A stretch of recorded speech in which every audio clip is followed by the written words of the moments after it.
I'm getting a, got it, live stream message. Okay, perfect.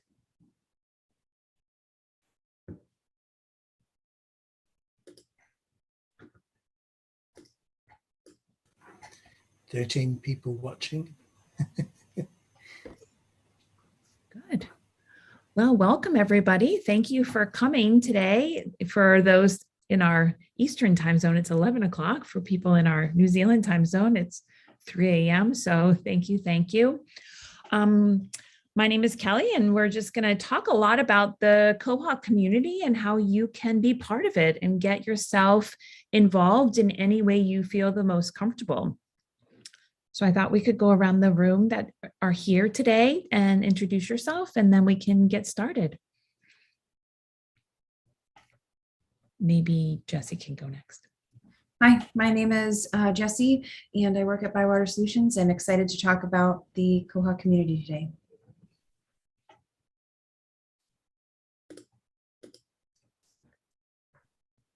I'll jump in. My name is Sarah. I also work at Bywater Solutions. I'm on the education team, and I'm also very happy to be here today. Thanks, Sarah. Hi, my name is Elise. I work at Bywater on the outreach and sales team, and I've only been here for a few months, so it's my first bug squashing event. Really excited to be here and see the awesome Quahog community.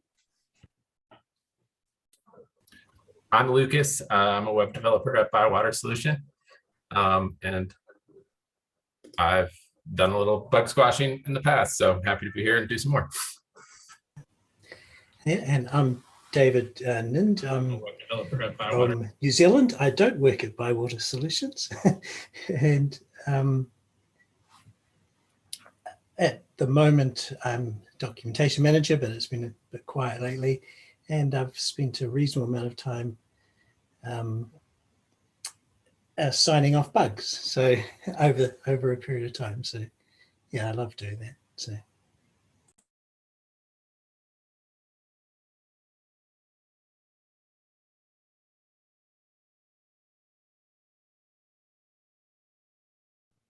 Good morning, everybody. Andrew, great.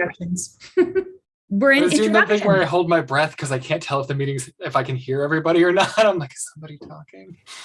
There's a few comments on the chat for the YouTube saying they can't hear us. So Oh, I don't know. I don't know how to fix that. We're having a little bit of an audio problem, so we're going to address that.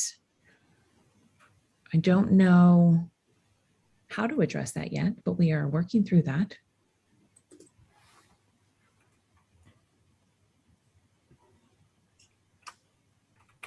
I have mine muted, but that's so we don't have feedback. I can't imagine that's the issue at hand. Oh no. They Owen's can hear us now. They can? Okay. It's fixed, yeah. Okay, we've had some more people enter. So Donna, you want to start off with some more introductions? Hi, I'm Donna Bachowski, and I'm one of the educators at Bywater Solutions, and I am loving seeing David's face. It has been way too long since I saw you last, David, so it's good to see you here. Likewise. I think you're next, Andrew. oh, dang. Hello, I'm Andrew. Firsty Henry, one of the educators at Bywater as well. Here to squash some bugs. And Nick, you're last. I'm Nick. I'm one of the developers here at Bywater. I'm also here to squash bugs. I like Quahog. It's cool.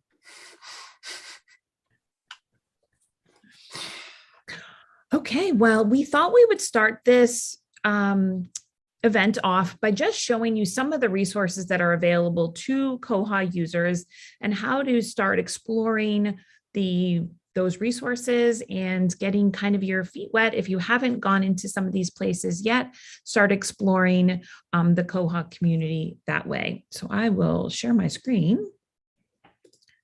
See what's behind this Zoom screen. There we go. So I'm going to start with just the Quahog Dashboard. And this is a really fantastic view of what is happening within the community. You can see that I have a section on my the to-do area of the needs sign off. So this is where people are looking to get their patches pushed to the next level. And I'm going to have Nick talk a little bit about the development cycle of how it works as soon as I show you this area. So just like getting him mentally prepared for that speech.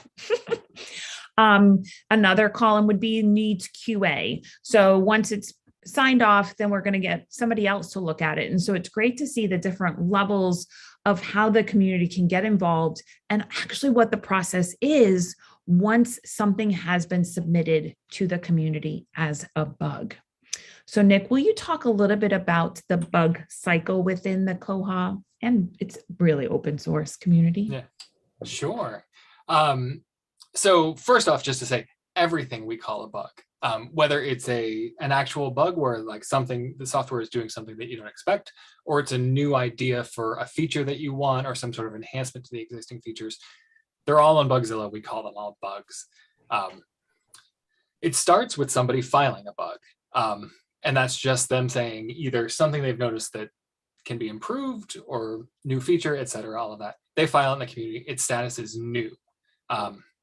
New bugs sit there until somebody comes along generally and takes that bug, at which point the status will go to assigned.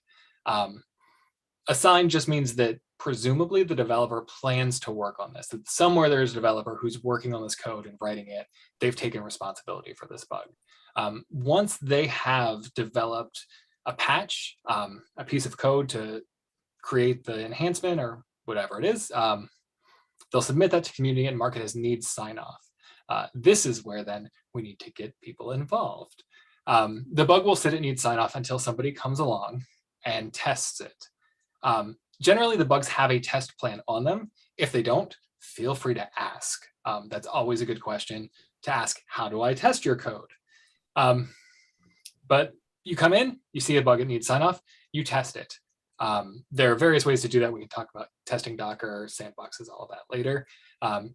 And let's say that it works. You follow the test plan, it does everything it says, you mark it signed off. After the bug is signed off, it goes into the QA queue for the quality assurance team to go through and test it. The sign-off stage is where you test that it works as the developer has said it should in the test plan. The QA process is where the QA person decides, does it work as it's supposed to logically, in terms of how Quahog currently works, and does it break anything else, and does it follow community standards? So the QA is kind of that bigger burden of making sure that the code is good and everything like that. Let's say it gets through that step, then it goes into past QA. At past QA, it goes to the final point, which is the release maintainer. They're the one who is taking responsibility for Quahog, usually for a 6-month term, to say that they're creating this new release and they're going to decide what goes in or what doesn't. Largely anything that passes QA is going to go in. Sometimes the release manager will decide that a bug needs more work or it doesn't work with something else that they're pushing to the community, and they will send it back for more QA. Now, at any point in time, the bug can get marked failed QA and it goes back to the developer. The developer then fixes the code, makes the updates, or answers a question, moves it back to need sign off. It gets tested again, QA'd again, and forward until it eventually makes its way into Quahog. Nick, you mentioned a few roles such as release maintainer, release manager, QA. Those are roles within the community that you can volunteer for, correct? Correct. There are meetings generally before the end of one release cycle to elect the team for the next release cycle. There's a wiki page for each version where you can go ahead and put your name if you want to apply for one of these roles. There's usually no competition, and usually anybody who wants to volunteer can go ahead and volunteer, and they're going to get the role that they have asked for. The community is also very happy to help people who are learning a new role. So if you are interested in joining the QA team and don't have quite as much experience, that's fine. There are people there to help you, and you can always ask us questions and move things through. Perfect. Thank you. one role that we didn't talk about too much, Nick, and we have David here to talk about it, is documentation. So we all love those fantastic manuals to every upgrade. And that's also a role within the Quahog community that would allow people to assist or let the documentation team know that there needs more help in a certain section of the manual. So not necessarily all the features and enhancements getting documented, but maybe there's a lack in the manual somewhere else, or an error because of an upgrade, change, something, whatnot. So we have David here to talk a little bit about I can probably stop my sharing unless you have something to, documentation within the Quahog community, David. Yeah, I'm making this up as I go along. So yeah, we have a documentation team. I have to be honest, I haven't been very active the last couple of months, but basically similar to normal bugs, we're using Bugzilla now to record bugs. So we put I won't share my screen, but there's like each component, like cataloging, there's a documentation category, and in Bugzilla, and we're recording the bugs in there now. And our repository sits in GitLab, so there's two ways to edit the manual. You can use the web interface and make your changes, and that works quite well for quite simple changes. And then it gets a bit more complicated. You make a local copy and work on it and submit your changes. So there's a little bit of a learning curve, and we've got a workflow page, and we're happy to help people get started. So yeah, it takes a little bit. You're dealing with lots of new terminology for most people, like Git for version control and submitting and merge requests and then manage, and Bugzilla all at the same time. So there's quite a little bit to get your head around. So we're more than happy to do one-on-one session and help you get started if you're keen. The other way is you can just send us, we'll accept anything really, to say, this is my suggestion. So yeah, but yeah, we're always playing the catch-up game, and it's a bit, but we do try. And so yeah, but yeah, I won't say much more than that at the moment. And there is on the Quahog website, there is a calendar that you can see all of the different meetings within the Quahog community. If you wanted to get involved in any of the areas such as documentation, you could join any of those meetings through IRC. So I'll share my screen again. Sorry, hopefully no one's getting dizzy with all my screen sharing. Within just simple quahogcommunity.org website, if we go to the calendar, you can actually see all the meetings that are on scheduled. You can actually subscribe to their Quahog calendar too. So it can integrate right into your own calendar, and you can join through the IRC channel.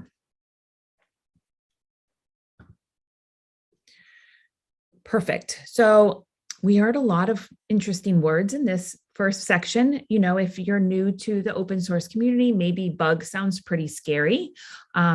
We heard from David, that is where you're going to be able to put something like, I need documentation on this. You can add a bug. If you would like to see something new added to Quahog, that is also a bug. So that's good. And sometimes, oh, this might not work exactly as we thought it would, and that's also a bug. So we use the term bug for all the things that we want to alert the Quahog community of something that might need to be fixed, upgraded, enhanced. So it's a good way to see that. Really, it's a happy thing to be able to go into Bugzilla, see the bugs that are being sent out to the community. I know that the education team gets really excited about a lot of the features and enhancements or bug fixes that are coming in each release, because it's fun to see what our librarians want to see happen in Quahog actually come to fruition. So we always find that the Bugzilla page is super fun in that way. we can walk through the process of creating a bug. Maybe the educators have a bug they need to file. If not, I'll just do a little test one. The one thing, if you're new to Bugzilla, you would need to create an account within the system to be able to submit a bug.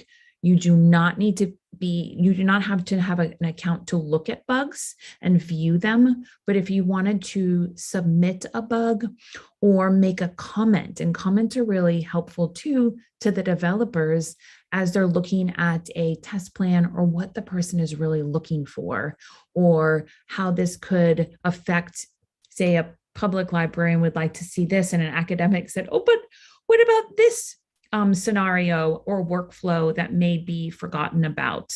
So it's a great avenue to be able to communicate what's happening and how the Quahog community can serve everybody.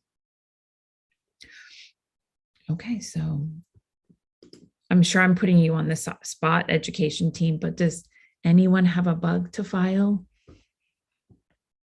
Okay, I'm going to just continue. I'm going to go a few steps, and then if anyone thinks of anything. Once I hit the new bug, you can see I have a few fields that I need to fill out. And trust me to say, I have picked the wrong component many a times, and no one's going to, get mad at you. They will fix it and reallocate it to the correct component. But you can see I have a component here, the one that David talked about, documentation. So if you did want to file something that there was an error in the manual, or you think that there needs more documentation on something, you can file a bug in the documentation area. But you can see it gets pretty granular in the different components that you can file this bug for. Next, once I pick something, it will change that component description to say, this is what it means. So if you may not know what the component is actually referring to, that description will help you in that area. Kelly, I don't know if this one is already in there. I'm not sure. But one of the things I did see recently was we're having some problems with partners or with libraries. They're putting in like punctuation, like $signs into the circ and find rules. And it doesn't tell you that it's a problem, but it is a problem. So maybe we can file a bug that says, handles that somehow, either give me a warning or something like that. How about that as an example? That is perfect. Would you consider that the circulation component or the staff admin? Let's look at probably admin. My thought would be admin, because it's not really the checking in and checking out functionality, it's the setting of the rules. So I would consider it as system administration, but like you, I am often wrong. If we get the component wrong here, do the Quahog police come to our door? Yes. They kick it down. Yeah. Does this bug get deleted and never addressed? No, and usually the only way that I know that I've done something wrong is I just get that email that says, this bug's been updated, and I see that it's been moved to the proper section. So everyone is so helpful and so kind, and I have never once been yelled at on Bugzilla, even though I've made some stupid mistakes filing duplicate bugs and stuff like that. So that's one of those things no one has to worry about. Everyone's here to help. So just to mention, another role within the community is Bug Wrangler, who are people who can sign up to kind of do those things, to go through and clean up and make sure the bugs are in the right place and handle those kind of issues. And a big shout out to Katrin, who does a lot of that work in the community.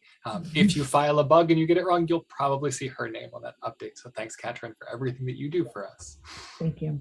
And I have to tell a story. I was very scared of Katrin before I met her. And then I met her and I'm like, what am I worried about? She is such a lovely person. And everyone in the Quahog community is a lovely person. So remember that. Yeah. Well, and let's pause for a second. The Quahog conference is coming up in September in Kansas.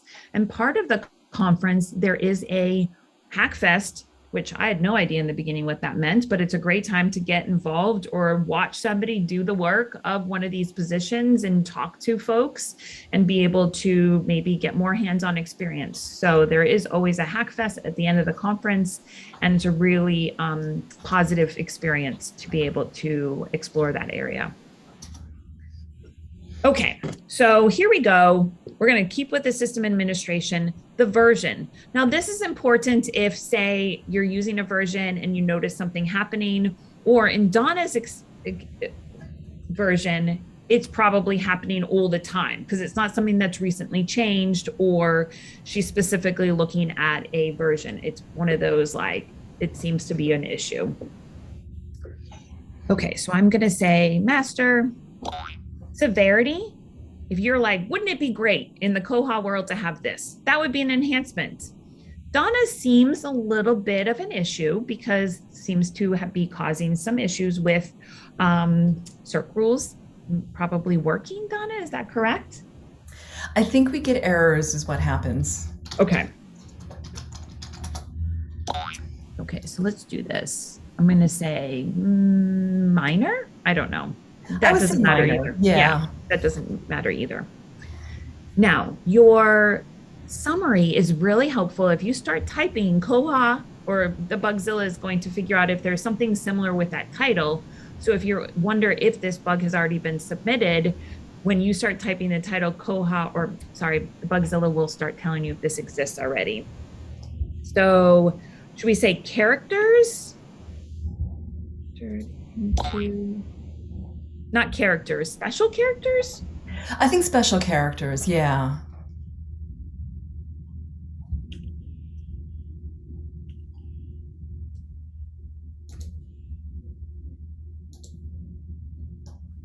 Ooh, okay.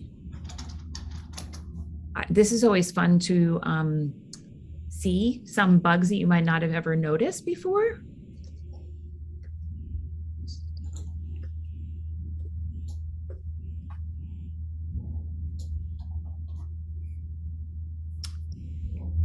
Okay, do you think that sums it up? I think so. Okay, I don't see anything that's causing a duplicate, so that's really fantastic. So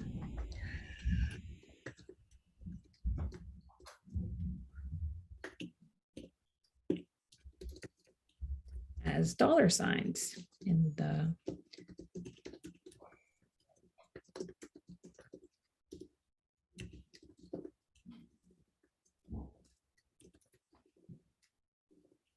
now, it's really fun to see some people's description. Andrew's really fantastic at writing his description because he gives you steps like I did this, and you will see this. And that's really great for anybody looking at these bugs to really identify. So the most information you can give in this description, fantastic. You're really honing in on what the issue is.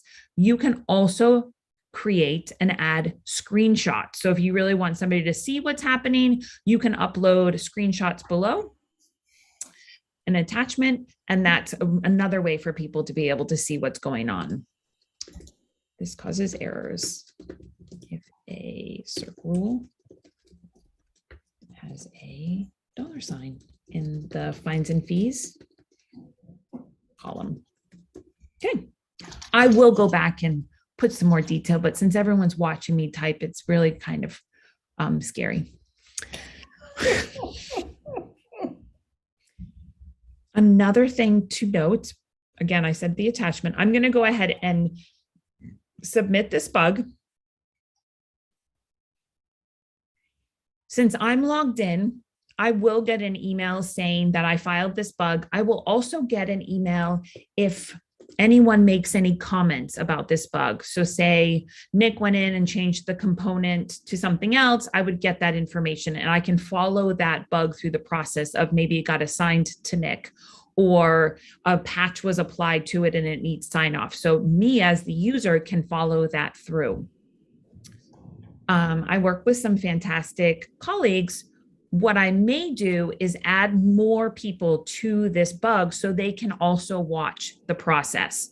So I could add Donna because she's the one that found the error and she may want to do it because she may have a library that would like to follow it as well. And we can pass that information on. So if I hit edit, I can add as many emails as a follower as I want.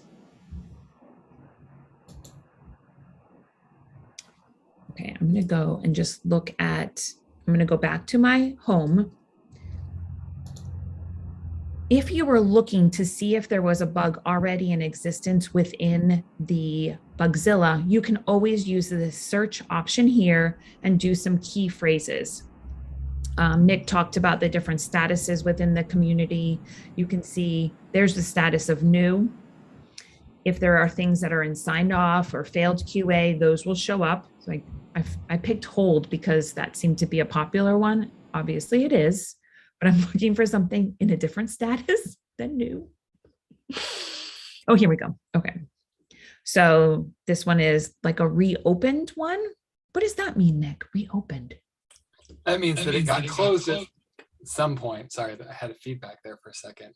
That it was marked closed by somebody, resolved or fixed or something. And then somebody came along and said, nope, this bug is still happening. So it's just reopened. Okay, perfect, perfect.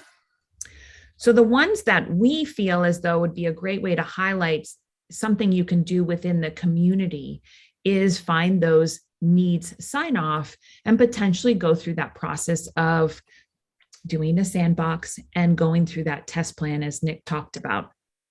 So that brings me back to the dashboard, and you can see that need sign off. You also have 277 other ones that you could look at that need sign off. So the dashboard is just showing me 10, but I know there is a lot more. Can you go up for a second, Kelly? Yep. Just to say, because I was putting out that green link there at the top, that overall bug tracker health status, that is a link. If you click that, I've never clicked this. you will see these are the major and critical bugs. These are the ones that need the most attention. So while as a developer, I often want you to just come along and look at my enhancements because they're fun and I wrote them. Another good place to look is here and these things that really do need attention. And if you scroll down, you see that they list the new and then the need sign off and all the different statuses. Yep, sign off, perfect. What is this column?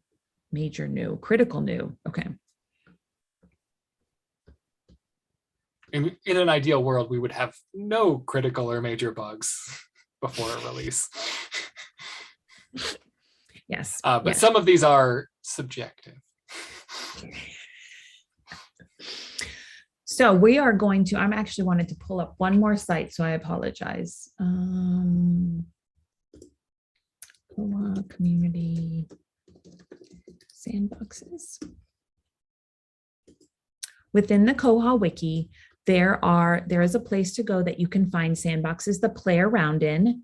And we're going to go through working in one of the sandboxes. But if you are ever curious on where to find a sandbox, this website will bring you to all the available sandboxes. You click, and then you can go ahead and create a sandbox. And so we're going to go through that process now.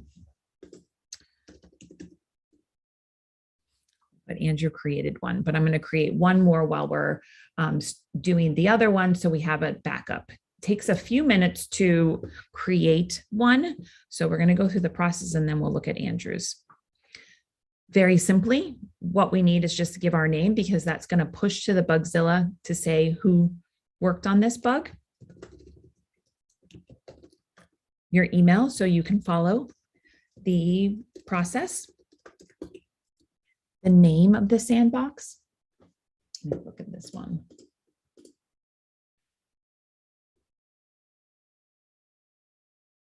This is about holds.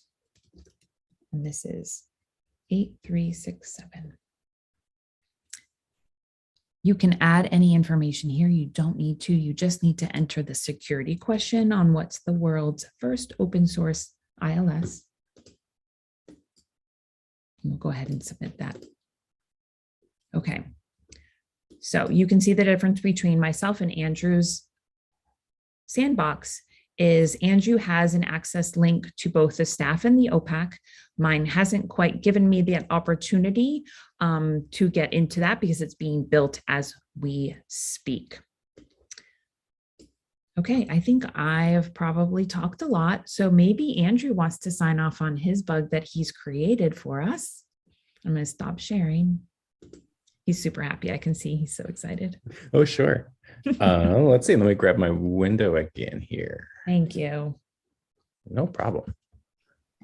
Just have roughly 1,000 things open.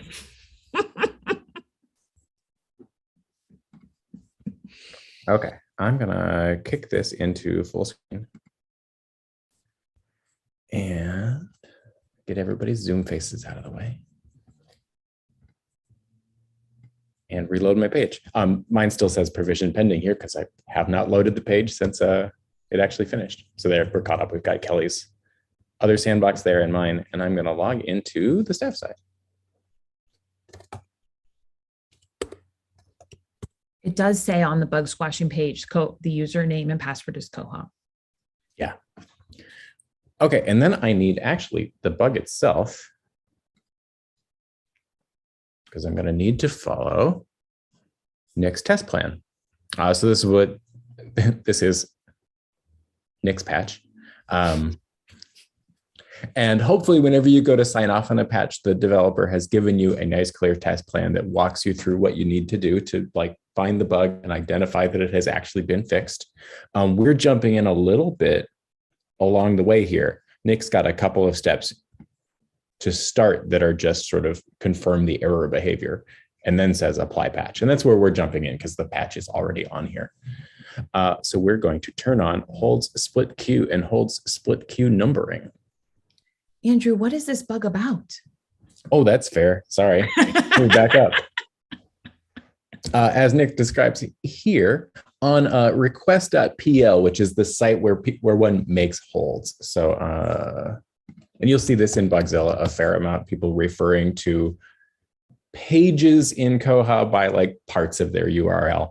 But if I go to a title and then to the holds page, this is hard to see up there, request.pl. And on this page, when I have several holds, so let me make a couple here.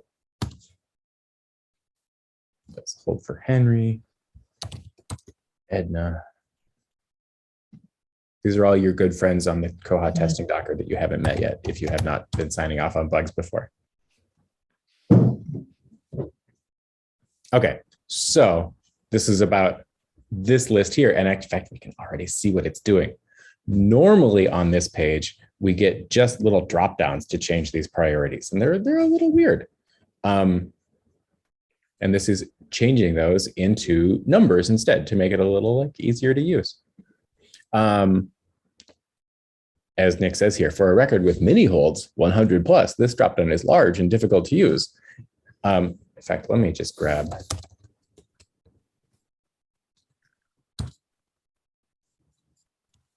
another test site. Just to show you again what this normally looks like.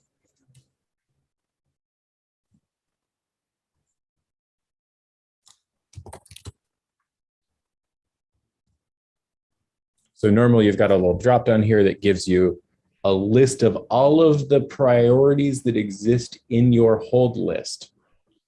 So if I had 3 holds, it would say 1, 2, 3, delete. And if I had 1,000 holds, it would say 1, 2, 3, 4, on through 1,000, and then delete. And that makes the drop down a little unpleasant to use. So that's what Nick's working to change here. And as he says, it does remove the option to set the priority to delete, but you can just type in whatever you want. Okay, so back to his test plan. I'm going to turn on his 2 system preferences. That holds split queue and split queue numbering. Change how this page displays. So instead of getting one combined priority list, you get several separate priority lists. This is where Kelly asked me to set up a bug that needed sign off, and I scanned through looking for one that was going to be pretty simple. And I think we did okay on that.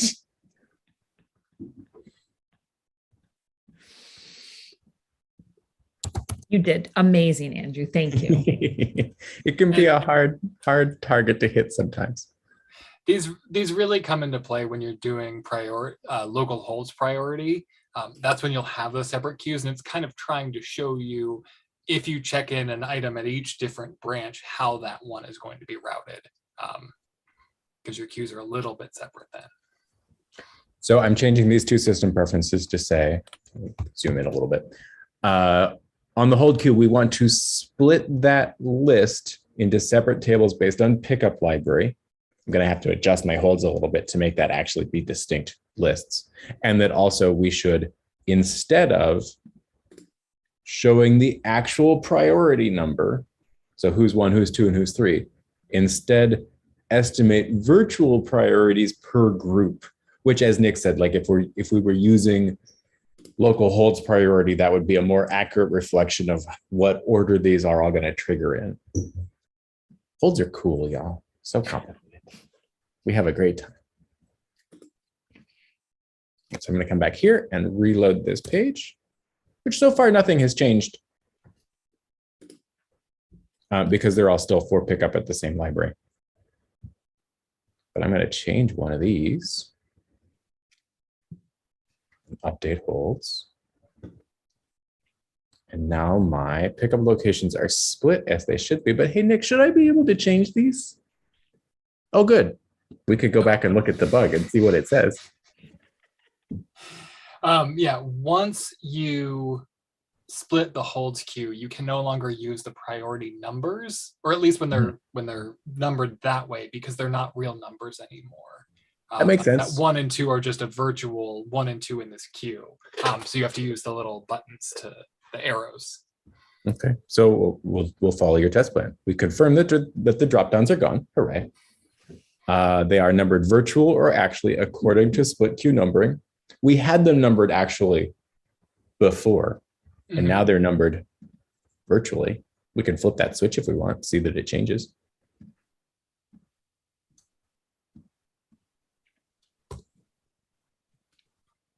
And there it did. We've got 1, 2, 3 instead of 1, 2, and 1 like we had a second ago. Confirm priorities. Oh, no, that's what we want. Confirm with all values of hold split queue. So if we switch this one around, and again, we kind of did this inadvertently, but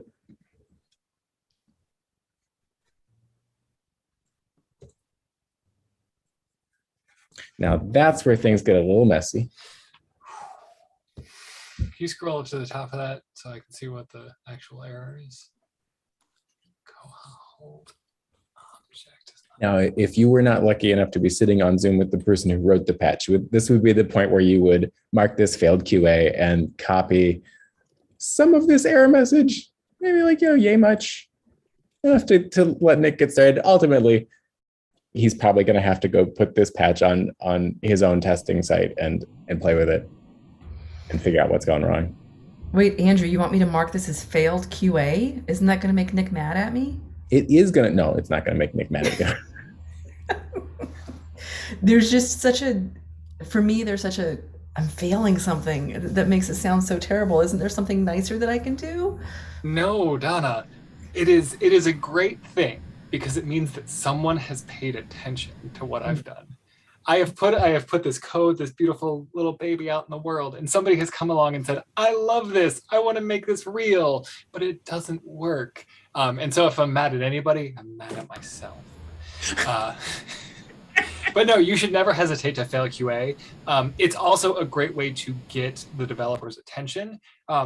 If you just mark something with, I tested and this didn't work, I may miss that comment. If you mark it failed QA, then I can go and see that I have a bug in that status. And that's usually a little easier to update. And that way you also save the next person from coming along and testing and having the same problem. To make us all feel better, I put a little note in that said, great start, Nick. I appreciate it. Yeah, I always used to feel bad about putting failed QA, but now I realize you don't need to be. And that, as Nick said, it brings attention to developers a bit more directly, I guess. Yeah. There's really not anything else we can do here. Mm-hmm. I mean, I suppose we could go through and we've got 2 more values here that we could check and see if we still get an error, because that might be helpful information. And we do on hold item type, but we do not get that error, I believe, on nothing. So that at least gives Nick a little information to run with. Ultimately, Nick will probably write an updated patch for this and put that back on the bug. And at which point he will change the bug from failed QA back to needs sign off, and I could test it again. I would need to make a new sandbox because this sandbox has the old version of this patch applied. I probably could go to actions and reapply the patch, but it'd be easier to just delete this one and make a new one. But that's after I get an email from Bugzilla that tells me that Nick updated his patch, because the act of putting a comment on here and setting it to failed QA added me to the CC list. So I'll get emails on this bug as it goes forward now. And I think any kind of communication back to the developer is key, regardless, because then there's continuous movement and it's going to be helpful to whomever is working on it to see the progress thus far. And as Nick said, it makes him feel good when anyone pays attention to his special little bugs. So that's always a fun opportunity. Something else to note, and I didn't know this for a long time, you could spin up a sandbox without a bug and get to the latest master of Quahog. So if you read the release notes and you wanted to see this new feature, or just see everything that's coming in the newest release, you could create a sandbox without attaching a bug, and you're going to get the newest release in that Quahog system. So that's a great way to explore if you wanted to when you're not quite there yet, because it's always fun to see what's coming up new. Yeah. What I do when I'm testing bugs is replicate the error first before I apply the bug. So you can do it that way, is use it that way with the sandboxes as well. Yeah, and Nick's bugs are quite nice to sign off on, because he always has quite good test plans. So that makes it much easier when there's a step-by-step test plan to tell you what to do, because you're not always familiar with every area of Quahog, and sometimes the system preference pops up that you've never heard of and don't know what it does. So yeah. And don't ever hesitate to ask for more test plan or clarity on a test plan. You're doing developers a favor by testing it all. So like, it's very much in their best interest to give you a good test plan to work from. I find the easiest ones to do are Lucas's, because his are like visually appealing. So if he's just adding like a little text box or he's adjusting something, there's no really, I have to know about this whole split queue to do Nick's. But if I need to know, oh, it's going to make it look pretty, yes, I'm happy to sign off Lucas's, because they're usually quick and easy and they're never critical probably, but they make you feel good that you can kind of sign off on something. So finding Lucas's ones, and I can show you how to do that. It's probably a way to begin. Wouldn't you say, Lucas? Yes, mine are usually pretty simple, especially in comparison to somebody like Nick. So exactly. And Owen's ones are always a lot of the time they're quite visual ones, because he does a lot of the user interface stuff. So yeah, they're always good ones to do as well. Mm-hmm. But there's a lot of most people make a lot of effort to have good test plans, so that's good. Yeah, absolutely. I'm going to share my screen again. This is BibLeeb's Sandbox, and that's also on the Quahog community website for the sandboxes that I shared. And what we like to show about this one is they are working on an electronic resource management module for Quahog. So this sandbox is the beginning stages of an ERM within Quahog. So I know it's really exciting. So you could kind of like peek over here and just look. I don't think there's a much here, but it's fun to look at and see kind of progress. I know I get excited when I see new modules or new buttons like item search and get really excited, but adding new features into Quahog is, super exciting. And what we're all kind of moving forward to do is to make Quahog more awesome than it is today, which I think is pretty awesome today.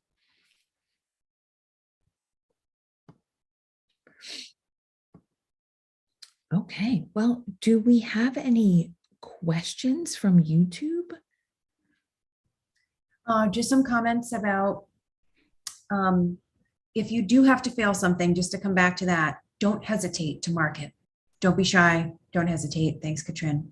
And if you see test plans out there that aren't complete, make sure to also comment on that if something is not updated. And Martin says to feel free to tell him when you come across a bug where the test plan might not be complete.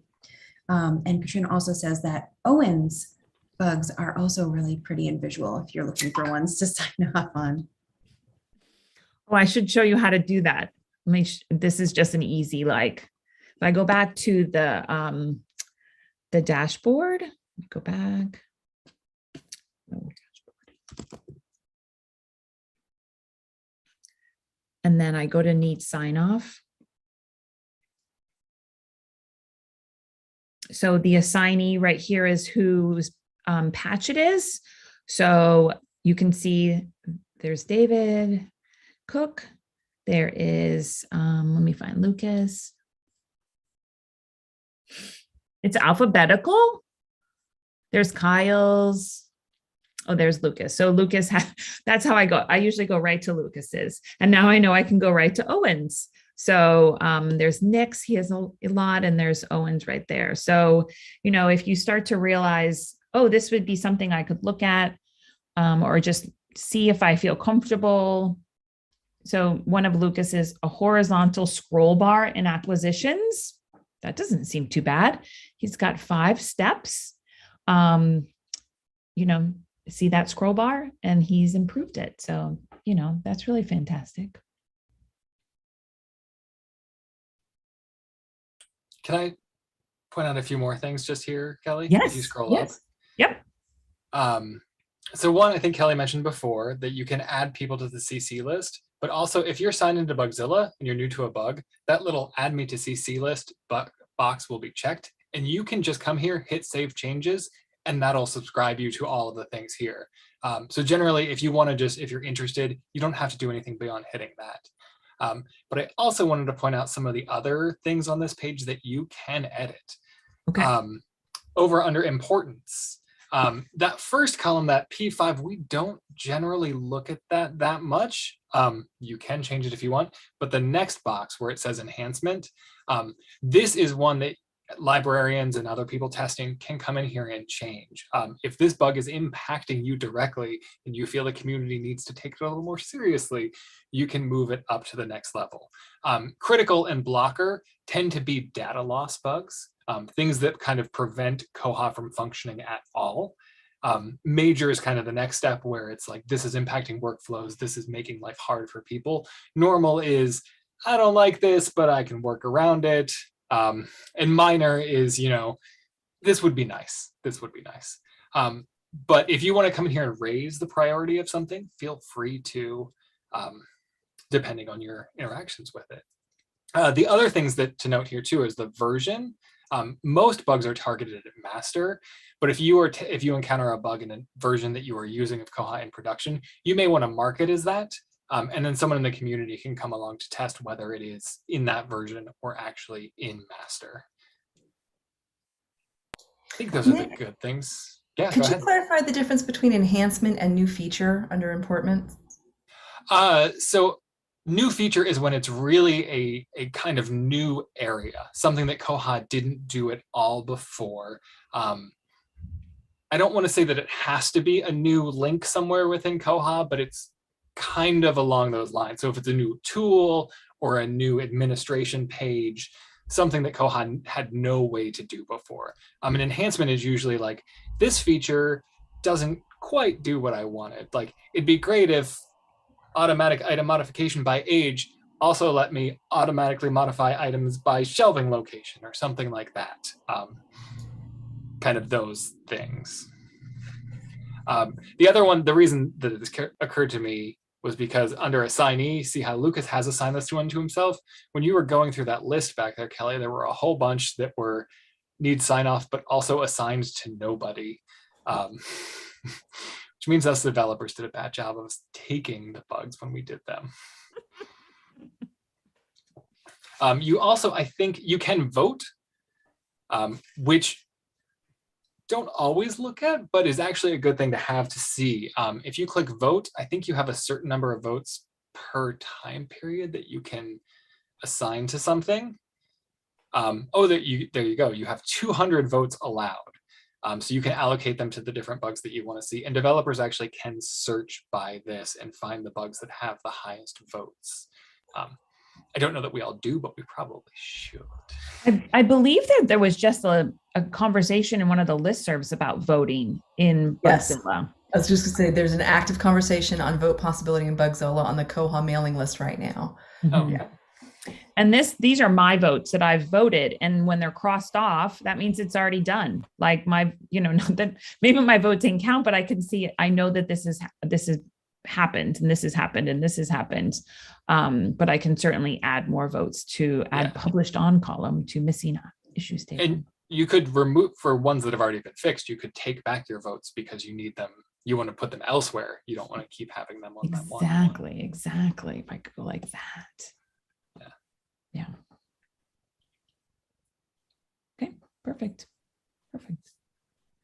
We have a couple more comments. Martin says worth mentioning. He doesn't think that Sandboxes auto build the CSS. So if there's a test plan that asks to build the CSS, there is an option in there to do that. So when we were talking about some of the visual ones like Lucas and Owens, and there's a leaderboard on the dashboard site. So if anyone's into friendly competition, it's a nice motivator. Ooh, where is the leader? Let's look at it.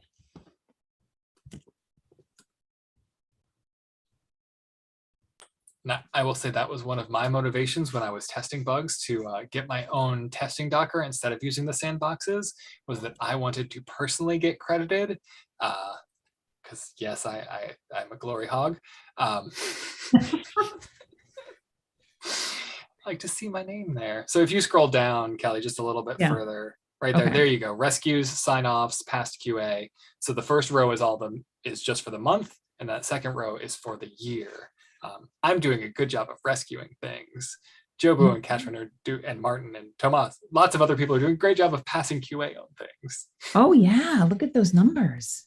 And surprisingly, David Nind is not top of the sign-offs, but only because Owen is doing so well.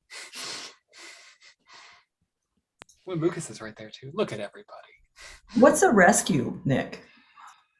So I believe that it qualifies as a rescue if something was in failed QA or some sort of other status that it couldn't move forward, and you restore it to a needs sign-off status. So essentially taking bugs that have been blocked and unblocking them. Martin knows for certain. I'm not sure if that's exactly the right description. I'm hoping that he answers somebody in the chat.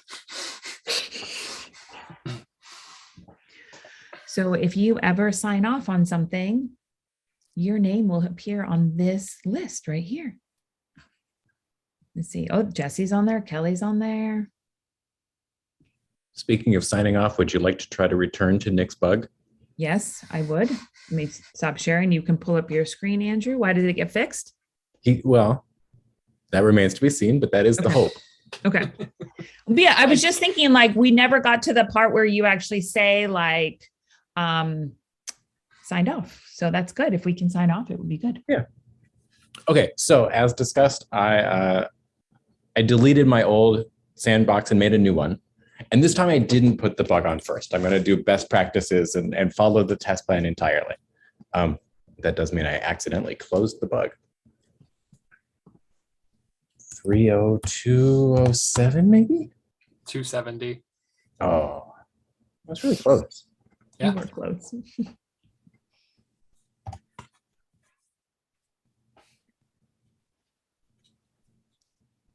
Okay, back to the test plan. So this time I placed mini holds on the record, and I played around with hold split queue and holds queue numbering before I applied the patch. So just to confirm that if I am splitting my holds queue by item type and pickup location, that's what this looks like. So at Centerville, I've got a couple holds on any item type and a hold specifically on music. This became an odd bib. It's got one book and one music item on it. I don't know why. But on this view, you can see that those priorities are already grayed out even before Yeah. my patches. Yep, which is a good thing to confirm. We're not losing any functionality here. That's a big part of the test. We want to make sure that whatever it did before it continues to do, except where we meant to change it. And if I take these and I switch them on that hold split queue numbering system preference, I flip those back to actual order and reload this page. They're still disabled, but the numbers have changed, or they've rejiggered their numbers. And if I go back to not splitting that in any special way, we're back here. Okay, so that's pre-patch. Everything looks good. We kind of have an understanding of what it's supposed to be doing. I'm going to go back to my sandbox, and this time I'm going to go to actions and apply patch. I'm going to put in my bug number.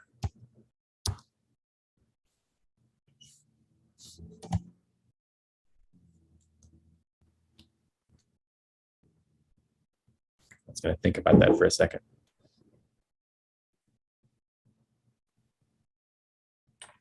What I said out loud while I was muted was, do you know, Andrew, when you enter a bug here and apply the patch directly this way, will it apply the dependencies as well?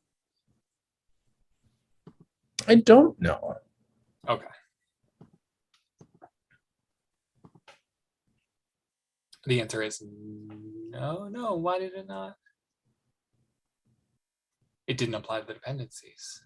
It was trying to apply them, but they didn't come through correctly. Well, that answered part of Nick's question. I like the sentence, everything will be left dirty. If we look back at Nick's patch, this line depends on.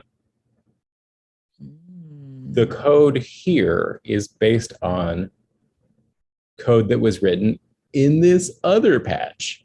And really, truly, I should have noticed that to begin with. And I probably should have signed off on this patch first to kind of follow that chain. I think your sandbox may not be up to current master because it applies clean for me. Oh. Well, now we've gotten deeper into the weeds, y'all. Yeah. But can we go back to your dev box, Andrew, just to show that drop down one more time that folks will see just those action options? Yeah. So there's that build CSS that somebody mentioned in the YouTube chat. So if there's a task involved there. Yep. Or like if you'd made some changes to your searching, you might need to run a zebra index or an elastic reindex. Restart services.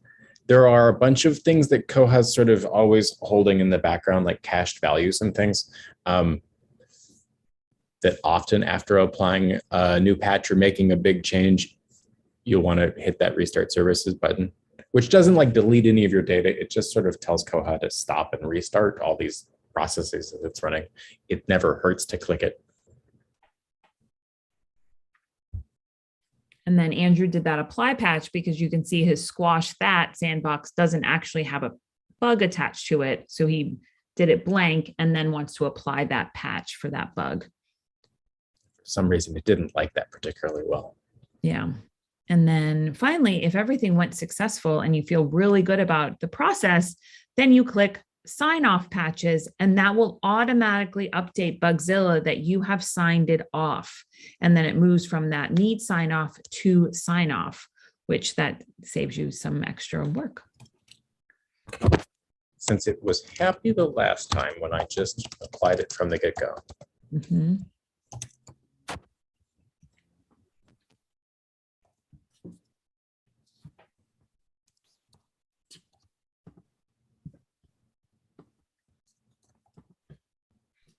Now, again, that's going to take a minute to actually provision. So we'll let it think about that. There's only a limited number of sandboxes at a time. So if you do your process, go ahead and delete that sandbox so somebody else can pop in. I believe it's 10. And they last for a few days and then they will delete themselves if you don't delete it. One of the options in that action button is renew sandbox if you do need to keep it up for a little while longer. Yeah.